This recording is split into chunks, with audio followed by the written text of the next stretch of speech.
महाराष्ट्राचा। नमस्कार, मी सुद्धा संध्याकाळमध्ये आपल्या सगळ्यांचं स्वागत। शिवप्रतिष्ठान हिंदुस्थानचे संभाजी भिडे हे कायम आपल्या वादग्रस्त विधानांमुळे चर्चेत असतात।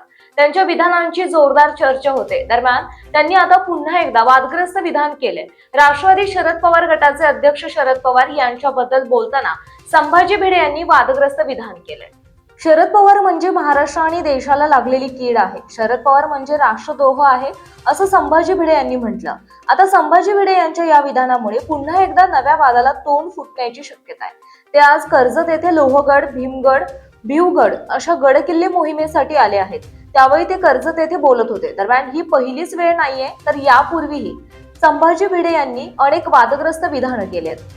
ताज्या आणि महत्त्वपूर्ण बातम्या पाहण्यासाठी आजच आमच्या संध्या लाईव्ह न्यूज चॅनलला YouTube वर सबस्क्राईब करा आणि बेल आयकॉन प्रेस करा।